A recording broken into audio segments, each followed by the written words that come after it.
Yoshi, Marcus, Kevin, dan Chark, empat sahabat yang bertekad bersama-sama untuk mencari desa legenda yang memiliki banyak sumber daya emas. Desa tersebut berada di pedalaman hutan Amazon, dan mereka memutuskan untuk memasuki pedalaman hutan menuju desa Taromas.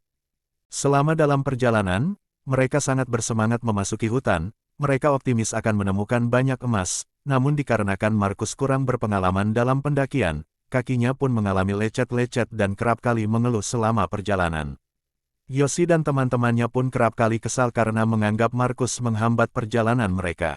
Di dalam perjalanan, mereka dibuat terkejut karena ada semak-semak yang bergerak menuju ke arah mereka. Setelah diamati beberapa saat, ternyata itu hanyalah penggembala sapi yang sedang melintas. Mereka pun mengikutinya dan sampai di sebuah desa semi-modern, yang berada di pinggir hutan. Di sana mereka pun bersenang-senang dan disambut baik oleh penduduk desa. Di sini Marcus yang kakinya lecet berusaha untuk mengobati kakinya dengan obat-obatan, dan warga yang melihatnya pun juga meminta Marcus mengobati mereka. Setelah selesai berkemas, mereka pun berpamitan dengan warga desa untuk melanjutkan perjalanan menuju desa Taromas. Di sepanjang pinggiran sungai, mereka pun berhenti dan mencoba mengecek ada kandungan emasnya atau tidak, dan betapa kagetnya ternyata mereka menemukan sebutir emas. Hal itu menunjukkan mungkin di atas lebih banyak emas lagi.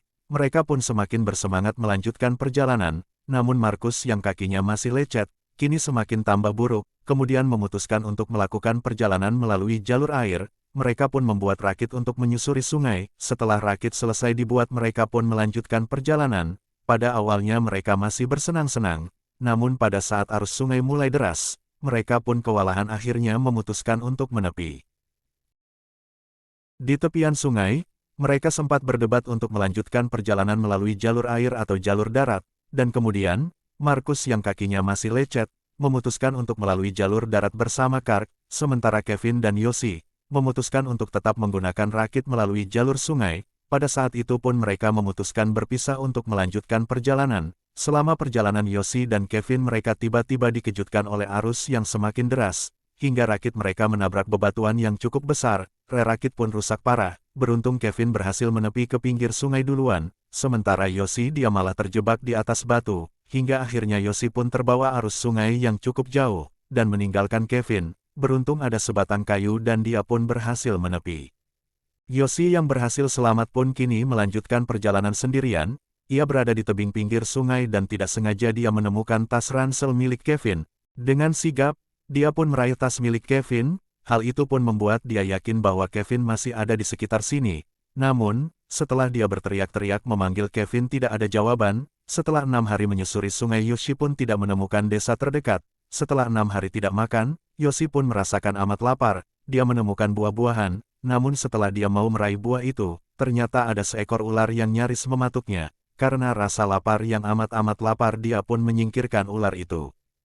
Singkat cerita, malam pun tiba. Awalnya Yoshi tidak mengalami keanehan dan biasa saja, namun ketika tengah malam dia mulai mimpi buruk, dengan menghalus seolah-olah dia makan di restoran dan ada pelayan yang sangat cantik, namun anehnya ada seekor sapi. Hal itu pun membuat dia terbangun. Di keesokan harinya Yoshi melihat peta yang ada di dalam ransel. Dia melihat posisinya dia sekarang dan posisi desa terdekat. Setelah itu, dia baru menyadarinya ternyata ada benjolan yang bergerak-gerak di kepalanya. Hal itu pun membuat dia khawatir. Hingga tiba malam, Yoshi kembali mengalami halusinasi, di mana ia melihat sosok Marcus yang sangat menyeramkan. Dan anehnya sosok Marcus itu berubah menjadi harimau. Dengan sigap, ia pun menakut-nakuti dengan api. Namun setelah dia sadar ternyata itu hanya halusinasi. Di keesokan harinya, Yoshi yang mulai terganggu dengan benjolan yang ada di kepalanya, dia pun mulai mengeluarkan isi benjolan itu dengan menggunakan pinset. Alangkah terkejutnya dia dengan isi yang ada di dalamnya. Ternyata ada seekor cacing yang entah dari mana masuknya. Yoshi kembali melakukan perjalanan dengan perut yang sangat amat lapar. Dia menemukan 2 butir telur yang tergeletak. Dia pun memakan telur itu mentah-mentah. Hal itu pun bisa membuat dia bertahan. Tak ingin menyerah, Yoshi pun istirahat sebentar, dan ingin melanjutkan perjalanan ke desa berikutnya. Namun setelah dia mengecek peta, alangkah terkejutnya ternyata desa berikutnya cukup jauh, di mana hal itu membutuhkan waktu dan tenaga yang amat banyak. Ditambah lagi kakinya yang mengalami lecet-lecet seperti yang dialami oleh Marcus. Dia pun menyesal karena sempat berpikir bahwa Marcus hanyalah beban. Kini dia merasakannya sendiri.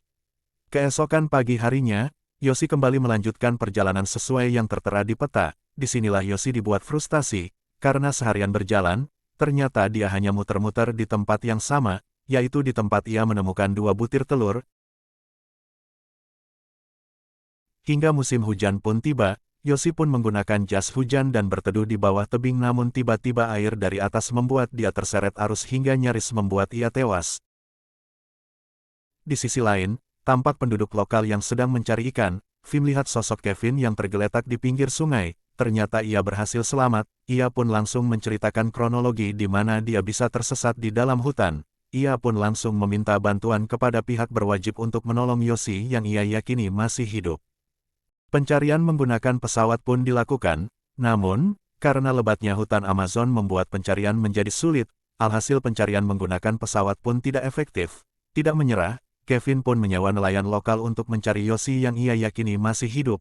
Kembali ke Yoshi yang kondisinya semakin parah, dia tiba-tiba melihat sosok wanita dari suku pedalaman. Awalnya wanita itu tampak ketakutan, namun Yoshi yang tak ingin tinggal sendirian di hutan belantara, memohon agar wanita itu tidak pergi. Berhari-hari mereka bersama, wanita yang hidupnya asli di pedalaman justru malah seperti wanita yang manja. Justru Yoshi lah yang merawat wanita itu dengan menyelimuti dan menyuruh makan buah apa saja yang ia temui. Hingga malam tiba, Yoshi baru menyadari, ternyata wanita itu hanyalah ilusi saja, yang ia ciptakan dengan pikirannya sendiri agar tetap tidak menyerah dan bertahan hidup. Saat sedang melanjutkan perjalanan, Yoshi tiba-tiba terjebak di lumpur hidup. Hal itu membuat dia panik dan bergerak, namun sekuat apapun dia berusaha, lumpur itu semakin menghisap dia lebih dalam. Ketika ia nyaris tenggelam, ia pun pasrah, dan sempat pingsan beberapa detik. Namun tiba-tiba dia tersadarkan diri dan berhasil meraih daun yang ada di pinggir. Pada akhirnya ia pun selamat.